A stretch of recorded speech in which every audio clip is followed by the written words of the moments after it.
నమస్తే. Welcome to our channel. నేను రవీంద్ర బాబు. ఈ video purely non political, legal knowledge తెలుసుకోవాలి అనుకున్న వారు మాత్రమే ఈ వీడియో చూడండి. పెళ్ళి మన సమాజంలో ఒక పవిత్రమైన బంధం, ఒక చట్టబద్ధమైన వ్యవస్థ. కానీ మారుతున్న ప్రస్తుత కాలంతో పాటు సహజీవనం లేదా లివింగ్ రిలేషన్షిప్ అనేది కూడా ప్రస్తుతం యువతలో మరియు సమాజంలో ఒక భాగం అయిపోయింది. అంటే ఆ కల్చర్ పెరిగిపోతూ ఉంది. అయితే ఇక్కడే ఒక అతిపెద్ద క్వశ్చన్ వచ్చి పడుతుంది. పెళ్ళి కాకుండా ఒక పురుషుడితో సహజీవనం చేస్తున్నటువంటి మహిళకు ఫ్యూచర్లో ఎప్పుడైనా ఏదైనా అన్యాయం జరిగితే, ఫర్ ఎగ్జాంపుల్ గృహహింస ఎదురైతే, లేదా ఆ పురుషుడు ఆమెను మధ్యలోనే వదిలేసి వెళ్ళిపోతే ఆమెకి చట్టపరమైన రక్షణ ఉంటుందా, ఉండాలా లేదా? ఇన్నాళ్ళు ఈ విషయంలో కొంత గందరగోళం ఉండేది. కానీ ఇటీవల భారత అత్యున్నత న్యాయస్థానం సుప్రీంకోర్టు ఒక చారిత్రాత్మకమైనటువంటి తీర్పుని వెలువరించింది ఈ సహజీవనం గురించి. అసలు సుప్రీంకోర్టు ఇచ్చినటువంటి ఆ తీర్పు డీటెయిల్స్ ఏంటి, ఏ చట్టం కింద వీళ్ళకి సహజీవనంలో ఉండే మహిళలకి ఈ హక్కులు లభిస్తాయి, దీని వెనకున్నటువంటి legal, logical, technical, social angles ఏంటి, వీటన్నిటి మీద ఈ వీడియోలో స్పష్టంగా డీటెయిల్స్ అన్నీ విశ్లేషణ చేసే ప్రయత్నం చేస్తాను. వీడియోని స్కిప్ చేయకుండా చివరి వరకు చూస్తే మీకు టోటల్ సబ్జెక్ట్ అర్థమయ్యే అవకాశం ఉంది డిఫరెంట్ యాంగిల్స్లో. ఫస్ట్ అసలు చట్టపరమైన కోణం అంటే లీగల్ యాంగిల్ అంటాం కదా, ఇది ఒకసారి ఇనీషియల్గా ఇక్కడి నుంచి స్టార్ట్ చేద్దాం మనం సబ్జెక్ట్. అసలు ఈ కేసు నేపథ్యం ఏంటి, సుప్రీంకోర్టు ఏ చట్టం ఆధారంగా ఈ తీర్పు ఇచ్చింది అనేది పరిశీలించినట్టయితే మనం ప్రధానంగా తెలుసుకోవాల్సిన అంశం ఏంటంటే డొమెస్టిక్ వైలెన్స్ యాక్ట్ 2005, అంటే గృహహింస నిరోధక చట్టం 2005. ఈ చట్టం గురించి ఈ జడ్జిమెంట్.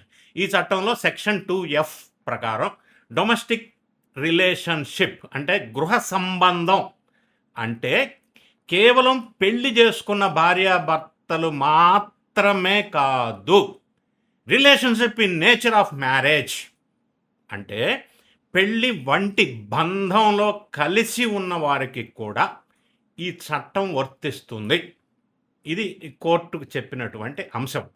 అత్యున్నత న్యాయస్థానం స్పష్టం చేసింది ఏంటి అంటే ఇంకా క్లియర్గా, ఒక పురుషుడు ఒక మహిళ సుదీర్ఘకాలం పాటు ఒకే ఇంట్లో కలిసి నివసిస్తే long term live in relationship అని కూడా అంటారు. చట్టం దృష్టిలో అది వివాహంతో సమానమైన బంధంగా పరిగణించబడుతుంది చట్టం దృష్టిలో. అయితే ఇక్కడ పాయింట్ ఏంటంటే అటువంటి బంధంలో ఉన్నటువంటి మహిళలపై శారీరక, మానసిక, ఆర్థిక లేదా లైంగిక వేధింపులు జరిగితే ఆమె డొమెస్టిక్ వైలెన్స్ యాక్ట్ 2005 కింద కోర్టును ఆశ్రయించవచ్చు అని చెప్తా ఉంది కోర్టు. అంతేకాదు మహిళలకు బాధిత మహిళకు భరణం అంటే మెయింటెనెన్స్ పొందే హక్కు కూడా ఉంటుంది అని చెప్తా ఉంది కోర్టు.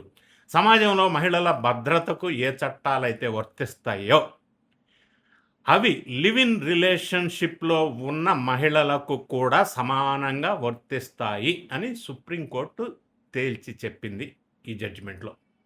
అసలు ఈ కేసు నేపథ్యం ఏంటి, సుప్రీంకోర్టు తీర్పు రెఫరెన్స్ ఏంటో డీటెయిల్స్ కూడా నేను క్లారిటీ ఇచ్చే ప్రయత్నం చేస్తా. Judgement date 26 November 2013. కేసు పేరు ఇంద్ర శర్మ వర్సెస్ వికేవి శర్మ. ఈ కేసులో ఈ జడ్జిమెంట్ ఇచ్చింది. కేసు నంబర్ కూడా చెప్తాను, క్రిమినల్ అప్పీల్ నంబర్ 2009/2013. ఇక ఈ చట్టం ఎందులో జడ్జిమెంట్ ఇచ్చిందంటే domestic violence act 2005 section F కింద. ఈ జడ్జిమెంట్ ఇచ్చిన బెంచ్ జస్టిస్ మార్కాండేయ కట్టు అండ్ జస్టిస్ టిఎస్ ఠాగూర్. ఇది కేసుకు సంబంధించిన డీటెయిల్స్.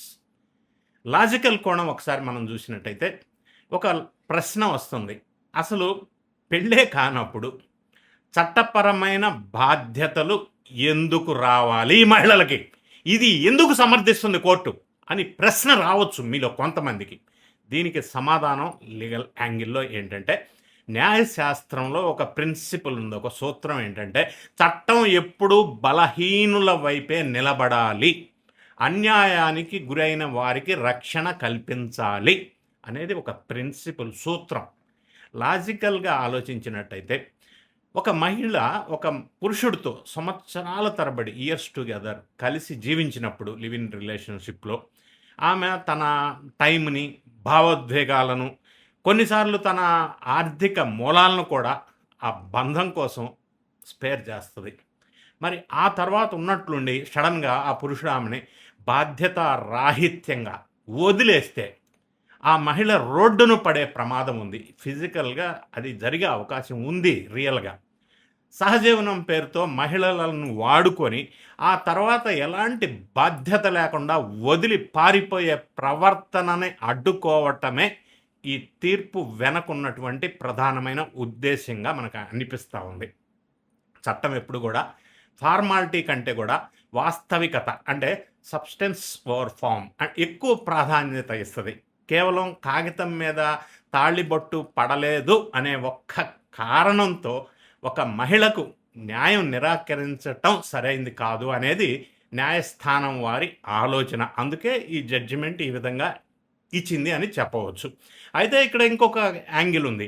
Conditions apply. ఇందులో కూడా కొన్ని కండిషన్స్ ఇచ్చారు కోర్ట్ జడ్జిమెంట్‌లో. ఒక ముఖ్యమైన హెచ్చరిక ఏంటంటే ప్రతి లివ్ ఇన్ రిలేషన్‌షిప్‌కి ఈ చట్టం వర్తిస్తుందా? చాలామంది ఇది విన్న తర్వాత అచ్చా! అట్లయితే కొంతకాలం ఉంటే వర్తిస్తదని అనుకోవద్దు. సుప్రీంకోర్టు దీనికి సంబంధించి కొన్ని కండిషన్స్ పెట్టింది. ప్రతిదానికి కండిషన్స్ అప్లై అంటారు కదా! టెక్నికల్ కండిషన్స్ కొన్ని పెట్టారు. ఒకటేంటంటే డ్యూరేషన్ ఆఫ్ ది రిలేషన్‌షిప్. అంటే కేవలం కొన్ని రోజులు ఏదో పర్పస్ కోసం లేదా కొన్ని వారాలు కలిసి ఉంటే అది లివ్ ఇన్ రిలేషన్‌షిప్ కింద రాదు. వారు సుదీర్ఘ కాలం పాటు ఒకే ఇంట్లో కలిసి జీవించి ఉండాలి. టెంపరరీ ఉండే వాళ్ళకి ఇది అప్లికబుల్ కాదు. Number 2 social recognition. అంటే వీళ్ళిద్దరూ ఎవరైతే కలిసి ఉంటున్నారో సమాజంలో భార్యాభర్తల తరహాలో కలిసి మెలిసి ఉండాలి. చుట్టుపక్కల వారు వీళ్ళని ఒక జంటగా గుర్తించాలి. ఇది కూడా ఎవిడెన్స్ తీసుకుంటారు. ఇక మూడోది వయస్సు. అందరూనా అంటే పిల్లలందరూ అట్లా కాదు. లీగల్‌గా ఒక ఏజ్ కూడా ఫిక్స్ చేశారు. ఇద్దరికీ చట్టబద్ధమైన పెళ్లి వయస్సు ఈ మేల్ అండ్ ఫీమేల్‌కి. అంటే మహిళకి మనకు తెలుసు 18 ఇయర్స్, పురుషుడైతే 21 ఇయర్స్ దాటి ఉండాలి. ఇక సింగిల్ స్టేటస్. ఇంకో పాయింట్ ఏంటంటే ఇద్దరు పెళ్లి కాకుండా అయి ఉండాలా. లేదా చట్టబద్ధంగా విడాకులు తీసుకొని ఉండాలా. ఆల్రెడీ పెళ్ళైన వ్యక్తితో జరిపే సంబంధాలకు ఇది వర్తించదు. ప్లీజ్ ఇది గుర్తుపెట్టుకోండి. ఈ టెక్నికల్ నిబంధనలను పాటించినప్పుడు మాత్రమే ఆ మహిళకు ఈ గృహహింస చట్టం మరియు మెయింటెనెన్స్ పొందే కోర్టు జడ్జిమెంట్ ప్రకారం ఈ హక్కులు ఎలిజిబిలిటీ అవుతాయి, లభిస్తాయి. ఇక ఇందులో ఇంకొక యాంగిల్ మనం సోషల్ యాంగిల్‌లో మనం ఒక్కసారి విశ్లేషణ చేసినట్టయితే ఈ చట్టం, ఈ జడ్జిమెంట్ గురించి, ఈ తీర్పు గురించి భారతీయ సమాజంపై ఈ తీర్పు నిజంగా ఎలాంటి ప్రభావం చూపుతుంది? కొంత ప్రభావం అయితే చూపుతుంది.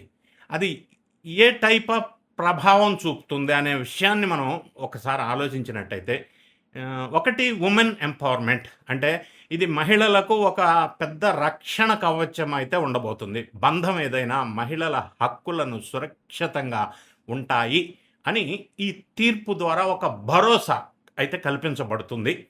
ఇంకొక పాయింట్ ఏంటంటే అకౌంటబిలిటీ, బాధ్యతాయుత ప్రవర్తన.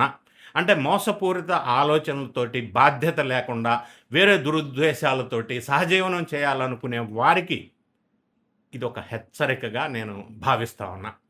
ఇప్పుడు సమాజంలో కూడా మార్పు వచ్చింది. సమాజం లివ్ ఇన్ రిలేషన్‌షిప్స్‌ని ఒక తప్పుగా చూసినప్పటికీ గతంలో మారిన కాలానికి అనుగుణంగా చట్టం పౌరుల హక్కులను కాపాడటానికే ప్రాధాన్యత ఇస్తుంది అనేది ఈ జడ్జిమెంట్ నిరూపిస్తూ ఉంది.